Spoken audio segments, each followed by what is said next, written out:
Hello class बच्चों, आज हम जो नया चैप्टर शुरू कर रहे हैं, इससे पहले हमने देखा था सड़क सुरक्षा वाला लेसन जो था अपना 19। आज हम देख रहे हैं लेसन 20 जो कचरा प्रबंधन, मतलब दो हिस्से में बटा हुआ है ये चैप्टर। पहले में थे स्वच्छता, आप जानते हैं स्वच्छता के लिए जो अभियान चल रहा है अभी, और इसी से जुड़ा हुआ है दूसरा ठोस कचरा प्रबंधन, कि ये जो कचरा निकलता है सभी प्रकार का, उसका कैसे प्रबंध किया जाता है, इसका कैसे उपयोग हो सकता है। ठीक है, ये तो दो हिस्से बटा। अभी बच्चे अपन देख रहे हैं पहला हिस्सा पोर्शन स्वच्छता, मतलब स्वच्छता के क्या मायने हैं और स्वच्छता की मानव जीवन के लिए क्या आवश्यकता है। तो सबको पता है कि बच्चों स्वच्छ रहना जो एक मानव के लिए आवश्यक है, अपना जो मानव जीवन है उसके लिए कि मूल्यवान बात कही गई है पुराने ग्रंथों में, इसमें भी स्वच्छता के महत्व को बताया गया है। तो अपने बुक के अनुसार अपन चलते हैं कि मानव के लिए स्वच्छता की आवश्यकता क्यों है। मानव के जीवन मूल्य जो है, जिसमें हमारे बहुत सारी चीजें होती है, उसमें एक स्वच्छ रहना भी जरूरी बात बताई गई है। अब स्वच्छ रहने से एक हम क्या सामान्य सोचते हैं कि भाई हाथ धोना, पैर धोना, ठीक है, रोजाना जो स्नान करना, ये सब, तो इसी में ही जो है स्वच्छता का मूल्य छिपा हुआ है।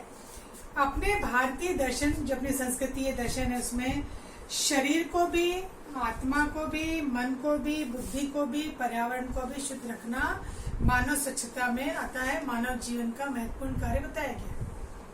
मतलब हम अपनी आत्मा को भी शुद्ध रखें, शरीर को भी स्वच्छ रखें, मन भी साफ रखें अपना, ठीक है, बुद्धि भी हमारी जो है वो खराब ना हो, हम अच्छा सोचें, सबके लिए अच्छा करें, किसी का बुरा ना करें, मतलब अपने मन को, शरीर को, सबको अपना स्वस्थ रखना। कहते हैं स्वस्थ मन में स्वस्थ शरीर जो होता है, स्वस्थ शरीर स्वस्थ मन दोनों ही होना चाहिए।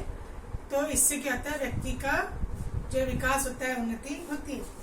प्राचीन, यहाँ क्वेश्चन बन रहा है, प्राचीन शिक्षा पद्धति में पुराने समय में भी क्या कहीं ऐसा कोई उल्लेख मिला है जो स्वच्छता को जो है महत्वपूर्ण माना गया है। तो पुराने समय में जैसे कई संस्कार होते हैं, ठीक है, तो उसमें एक संस्कार है यज्ञोपवीत संस्कार होता था। उसमें जो वहां पर शिष्य हुआ करते थे उनको स्वच्छ रहने की शिक्षा दी जाती थी। यज्ञोपवीत, ठीक है, जिसको सामान्य शब्दों में जनेऊ संस्कार भी कहा जाता है। आपने देखा होगा एक इस तरह से जो है मंत्रोच्चार के बाद जो है पहनाया जाता है। उसमें कई तरह के नियम पालन करने पड़ते हैं, उसमें स्वच्छता का भी है।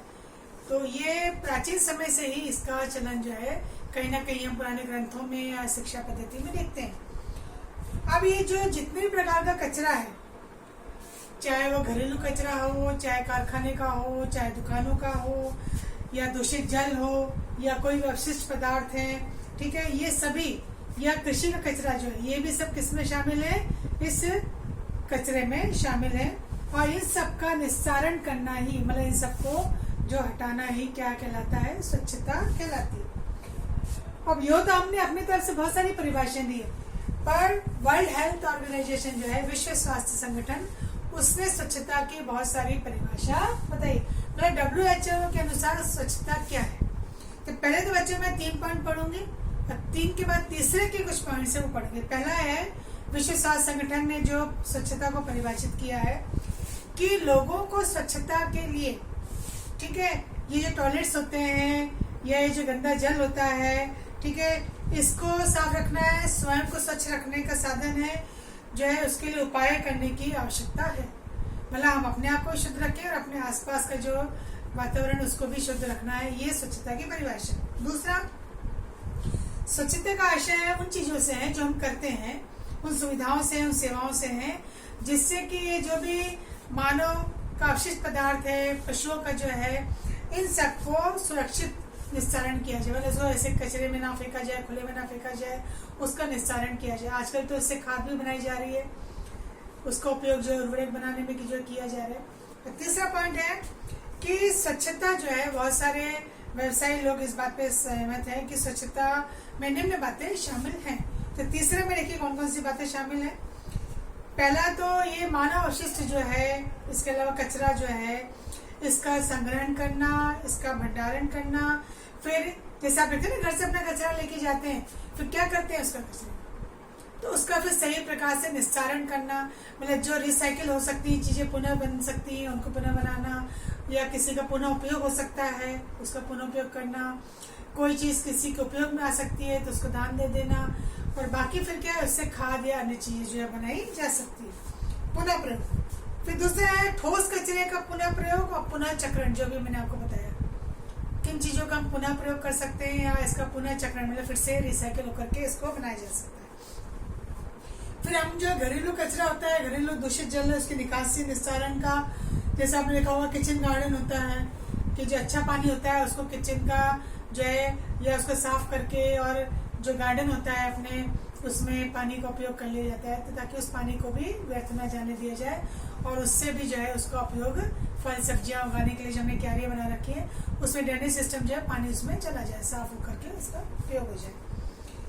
तूफान का पानी आपने कहा जब आंधी तूफान आते हैं तो कितना सारा कचरा भी आता है, उस तूफान के पानी की निकासी की व्यवस्था जगह जगह हम सामान्य वर्षा काल में देखते हैं, बारिश में पानी भर जाता है जगह जगह, आपने देखा सड़कों में, और जब पानी उतरता है तो कितनी सारी गंदगी होती है, तो इस पानी की भी निकासी की व्यवस्था की जानी चाहिए, ये भी एक स्वच्छता में आता है।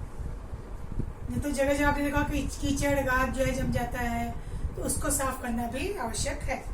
औद्योगिक कचरा जो कारखानों से फैक्ट्रियों से इनसे निकलता है कचरा, उसका भी सही प्रकार से निस्तारण करना, कहीं ऐसा नहीं हो कि कचरे को जो है आपने मिट्टी में बहा दिया तो मृदा प्रदूषण हो गया, एयर पोल्यूशन तो आपको मालूम ही है, ठीक है, पानी में बहा दिया तो आप देख रहे हैं नदियां किस प्रकार से प्रदूषित हो रही है। तो ये जो उद्योगों का कचरा निकलता है उसका भी सही प्रकार से निस्तारण प्रबंधन किया जाए। और फिर कुछ कचरे ऐसे होते हैं जो खतरनाक कचरे की श्रेणी में आते हैं। अब इससे घरेलू कचरा मतलब अपने घरों से निकलने वाला, जिसमें खाना भी हो सकता है, फलों के सब्जियों के छिलके हो सकते हैं, या कुछ सामान्य कचरा जो होता है वो हो जाता है। इसमें खतरनाक कचरे में क्या क्या है ये क्वेश्चन बनेगा। रासायनिक कचरा, रेडियो एक्टिव कचरा जो होता है, अस्पतालों का कचरा, इसका डिटेल अभी अपन आगे और देखेंगे जिसमें और किन किन चीजों को शामिल किया गया है जो हम कह सकते हैं मानव जीवन के लिए खतरनाक हो सकते हैं, इनको खतरनाक कचरे में शामिल किया गया। तो अब यहाँ पे बात आती है कि भाई स्वच्छता की आवश्यकता जो हमने देखी है इसका मानव स्वास्थ्य पर अगर हम ना कर देखें तो भाई स्वच्छता नहीं है तो मानव स्वास्थ्य पर क्या दुष्प्रभाव पड़ता है।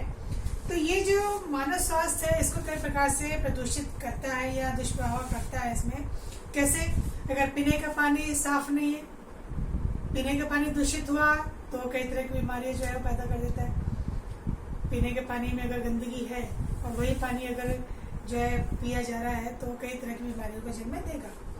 फिर हम जो भोज्य पदार्थ खा रहे हैं वो अगर साफ सुथरे नहीं है, बिना धुले हमने उनका सेवन कर लिया या सड़े गले पदार्थ हैं तो इनका भी क्या होना, दूषित होना।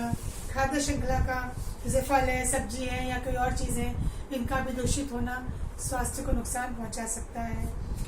फिर आपको और नुकसान कैसे पहुंच सकता है, आपने देखा होगा कि कई लोग मनोरंजन की दृष्टि से जो है ऐसी जगह पे जाते हैं नहाने के लिए, और अगर बहता हुआ पानी है तब तो इतना ज्यादा प्रभाव नहीं पड़ता है, पर अगर ठहरा हुआ पानी जैसे स्विमिंग पूल में जाते हैं या आपने देखा होगा कई बार जो वाटर पार्क वगैरह जो होते हैं मनोरंजन के साथ वहां जाते हैं तो वहां पर अगर सही प्रकार से उसकी क्लीनिंग नहीं हो रही है पानी की तो उसमें एक साथ कई लोग जो है जब नहाते हैं या मनोरंजन के लिए जाते हैं वो वहां पर, तो वहां पर क्या होता है कि किसी के शरीर में कोई स्किन डिजीज है, कुछ है या कोई और गंदगी वहां पर आ जाती है पानी में, तो उससे भी लोग प्रदूषित हो सकते हैं या उनका स्वास्थ्य खराब हो सकता है। फिर जो कचरा पड़ा रहता है उसमें कई प्रकार से कीट, जैसे कहते हैं कीड़े मकोड़े हैं, मक्खियां हैं, मच्छर हैं, वो आके बैठते हैं तो वो भी क्या करते हैं, मानव स्वास्थ्य को प्रभावित करते हैं, दुष्प्रभाव करते हैं। तो जब मानव अपने आप को स्वस्थ रखता है, अपने आसपास के वातावरण को स्वस्थ रखता है तो अपने आप ही क्या हो जाती है, स्वच्छता हो जाती है, और स्वच्छता है तो उसका भी मानव के स्वास्थ्य पे अच्छा असर पड़ता है। तो हमें कोशिश ये करनी चाहिए कि केवल ये नहीं कि हमने केवल अपना घर साफ कर लिया और कचरा जो है बाहर फेंक दिया, हमें अपने घर के अलावा अपने आसपास के वातावरण को स्वच्छ रखना है और लोगों को इसके लिए प्रेरित भी करना है, क्योंकि स्वच्छ रहेंगे तो सभी स्वच्छ रहेंगे, सभी स्वस्थ रहेंगे, ठीक है। क्योंकि आपने या आपके पड़ोसियों ने या किसी और ने कचरा फैला दिया तो उसमें जो कीड़े मकोड़े जो आते हैं या मच्छर मक्खियां हैं वो तो कहीं पर भी किसी को भी प्रभावित कर सकते हैं, किसी पे भी दुष्प्रभाव डाल सकते हैं। तो इसलिए स्वच्छता पे ध्यान देना बहुत आवश्यक है। फिर हम पढ़ते हैं स्वच्छता के प्रकार कितने, ये 6 प्रकार है। सामुदायिक, शुष्क, पारिस्थितिकी, पर्यावरणीय, सुधरी, बिना सुधरी और पुष्टिकारक। ये 6 प्रकार की जो है यहाँ पर स्वच्छता की, यहाँ पे इन्होंने प्रकार दिए स्वच्छता के। पहला है इसमें सामुदायिक स्वच्छता। सामुदायिक स्वच्छता है ना, वही जो मैंने आपको समझाया कि केवल हमें अपना ही नहीं, अपने आसपास के सभी लोगों को स्वच्छता के लिए प्रेरित करना है। लोगों की जो एक प्राचीन काल से आदत पड़ी हुई, खासतौर पे ग्रामीण क्षेत्र में आपने देखा होगा, जो एक खुले में शौचालय तो होते नहीं, टॉयलेट्स वगैरह। अब तो सरकार ने स्वच्छ भारत मिशन जो शुरू किया, उसके अंतर्गत बहुत सारे शौचालयों का निर्माण कराया। नहीं तो एक लोगों की जो स्वाभाविक प्रवृत्ति है जो बाहर जाने की, उससे भी क्या होता है, इससे पूरा समाज जो है, पूरा जो वहाँ का समुदाय है, वो उससे प्रभावित हो जाता है। तो इसके माध्यम से, मतलब इस स्वच्छता के माध्यम से लोगों को खुले में जाने से जो है रोकना है, और उनको जो सरकार के द्वारा सुविधाएं दी जा रही हैं उसके बारे में परिचित कराना है कि सरकार ने आपके लिए जो है अनुदान राशि कर रखी है, उससे आप अपने घर में ही इस तरह से शौचालयों का निर्माण कराइए। दूसरा है शुष्क स्वच्छता। इसका मतलब ये है कि शुष्क स्वच्छता, शौचालय बनवाना जो है, इसके लिए जो सरकार प्रयास कर रही है। केवल हाथ धोना ही नहीं, हाथ धोने के अलावा ये भी हमें अपने घरों में निर्माण करवाना चाहिए, खासतौर पे गाँव में। फिर पारिस्थितिकी में कि आसपास के जो संसाधन है उनका पुनर्चक्रण है, जैसे पौष्टिक आहार है, जैविक फसलों की पैदावार है, इनमें अनवनीकरण जो संसाधन उनका प्रयोग कम करना, जो पुनर्चक्रित हो जाते हैं उनका ज्यादा से ज्यादा प्रयोग करना। फिर पर्यावरणीय स्वच्छता जो होती है, अपने आसपास का पर्यावरण, क्योंकि हमारी स्वच्छता का संबंध किससे जुड़ा है बच्चों? पर्यावरण से जुड़ा है। और बीमारियां भी कहाँ से आती है? अगर अच्छा वातावरण नहीं है, पर्यावरण नहीं है, तो हमें वो बीमार कर सकते हैं। तो ठोस कचरे का प्रबंधन हो, पानी अच्छा हो, दूषित पानी ना हो, दूषित भोजन ना हो, तो इससे और औद्योगिक कचरे का उपचार हो सके, ध्वनि प्रदूषण, ये सब जो है जो हमारे जीवन को प्रभावित करते हैं, ये पर्यावरणीय स्वच्छता से जो है संबंध रखते हैं। सुधरी और बिना सुधरी, इसका संबंध भी वही है, पुराने समय से जो चली आ रही प्रथा बाहर जाने की, तो उस पर नियंत्रण करना है और इसके लिए स्वच्छता को बनाए रखना है, और जल आपूर्ति सही हो, स्वच्छ जल मिले लोगों को, इससे जो है इसका संबंध है। और अंत में आता है बच्चों पुष्टिकारक स्वच्छता जो है इसमें, और एक आता है इसमें स्वच्छता का भाव। तो इसमें पुष्टिकारक में आ जाता है कि पूरी स्वच्छता की जो मूल्य श्रृंखला है उसको इसमें शामिल किया गया है।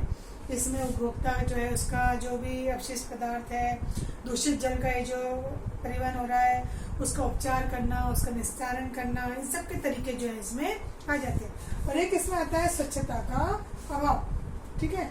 और स्वच्छता का अभाव क्या है इसमें? और इसके अंतर्गत ये है कि स्वच्छता का अभाव क्यों है? क्योंकि शौचालय का अभाव है। शौचालय नहीं तो लोगों की प्रवृत्ति क्या है? वही बाहर जाने की।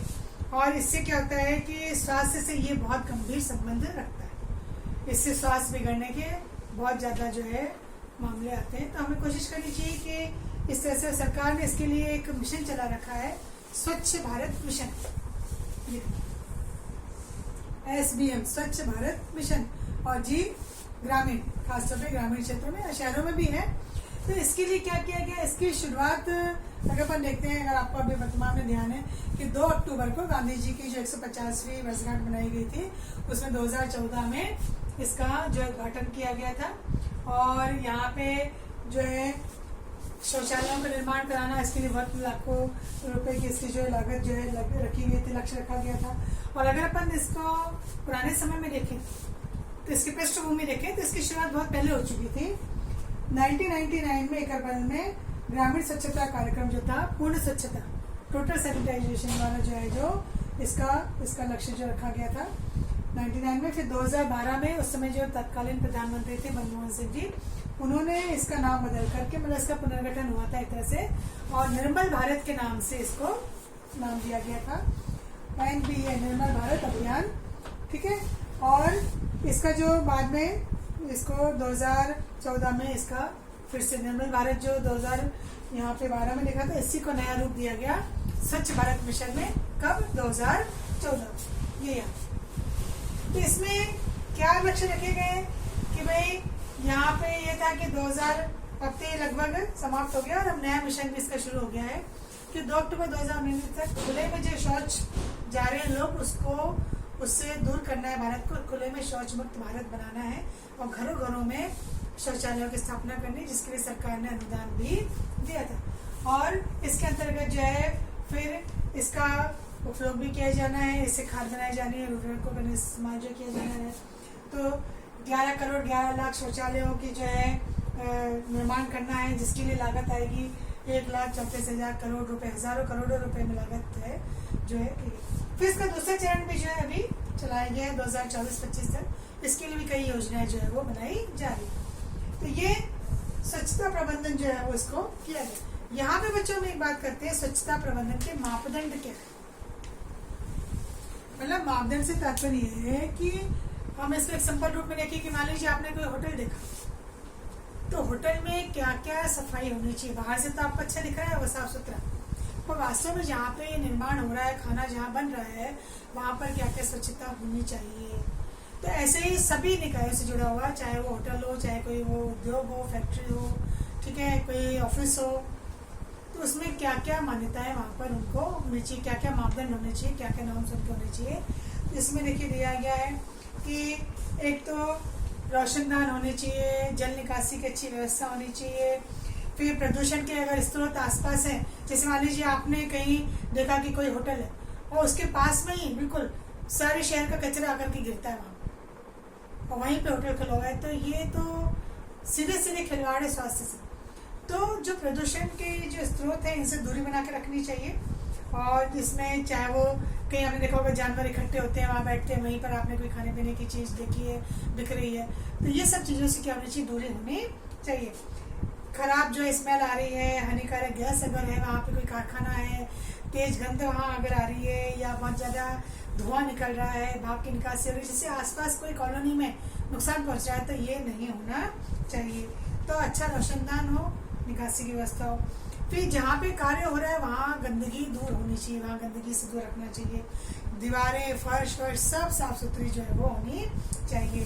फिर जहाँ पे माल बनाया जा रहा है उसके हर चीज़ का अलग अलग डिपार्टमेंट होना चाहिए, कच्चे माल का अलग, तैयार माल का अलग, पैकिंग का अलग, मतलब हर चीज़ की अलग अलग व्यवस्था होनी चाहिए। फर्श, दीवार, इन सबको नियमित रूप से सफाई होनी चाहिए, चाहे वो ऑफिस हो, चाहे वो उद्योग हो। गंदा पानी, इसको शुद्ध करने के संयंत्र वहाँ पे लगाए जाने चाहिए। खाद्य पदार्थ बनाते समय, पैकिंग के समय स्वच्छता रखना चाहिए, रोगाणु रहित होना चाहिए, अच्छे साफ सुथरे बर्तन उसमें होने चाहिए। अभी जैसे अभी इन दिनों हम देख रहे हैं बच्चे, कोरोना की वजह से अब लोगों ने जो है वापस अपने जो है उद्योग धंधे शुरू कर दिए हैं या अपने जो है दुकानें शुरू कर दी हैं, तो अब उनको प्रॉपर वहाँ पे सफाई का ध्यान रखना है। इसके अंतर्गत यही ध्यान रखना है कि हम कोई भी अगर देख रहे हैं खाना वाना बन रहा है तो उनको साफ सुथरे ढंग से बनना चाहिए ताकि किसी को इन्फेक्शन ना हो। फिर उद्योगों में पानी जो हो रहा है, अगर अपन देखते हैं कि वो जो उद्योगों का पानी है वो गर्म गर्म पानी ही आप नदी में बहा रहे हैं या मिट्टी में बहा रहे हैं, तो उसको ठंडा करके और कोशिश करना चाहिए कि जहरीले तत्व ना मिले, उनकी उचित व्यवस्था करनी चाहिए। फिर वाटरप्रूफ जो है कई चीज़ें होनी चाहिए, सेप्टिक टैंक होने चाहिए। फिर जो गेस्ट रूम है, आराम कक्ष है या उद्योगों का कोई रूम है, कहीं पर भी ऑफिस का रूम है, वहाँ पे भली प्रकार से टॉयलेट्स होने चाहिए, साफ सुथरे टॉयलेट्स होने चाहिए। वहाँ पर गंदगी रोकने के उपकरण वहाँ पे लगे हुए हों। फिर रेस्ट रूम जहाँ पर होता है, जहाँ हाथ अपन धोते हैं, वहाँ पर हाथ धोने के लिए पानी की अच्छी व्यवस्था हो, पास में जो है हाथ पोंछने के लिए अच्छे स्टैंड हो, साधन हो, मतलब सब तरह से देखा जाए तो पूरी व्यवस्थाएं वहाँ पर होनी जरूरी है। और भोजन से संबंधित खैर है ही यहाँ।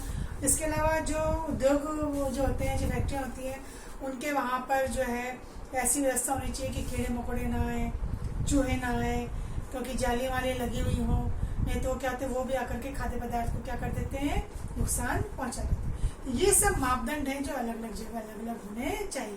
तो इनकी जो है समय समय पे देखरेख भी होनी चाहिए, जांच भी होनी चाहिए कि लोग इसका पालन कर भी रहे हैं या नहीं कर रहे, क्योंकि अगर नहीं पालन करते हैं तो बाकी लोगों के साथ क्या है, स्वास्थ्य के साथ खिलवाड़ है। तो आज हमने बच्चों इसका यहाँ पे देखा। अगले में हम देखेंगे कचरा प्रबंधन। इसमें हम देखेंगे ठोस कचरा का अर्थ क्या है, घरेलू कचरे का अर्थ क्या है, खतरनाक कचरा क्या होता है, फिर इनके प्रबंधन के क्या तरीके और उसके प्रकार भी हम देखेंगे। तो आज के लिए हमने स्वच्छता वाला पोर्शन लिया, अगले में हम लेंगे ठोस कचरा प्रबंधन।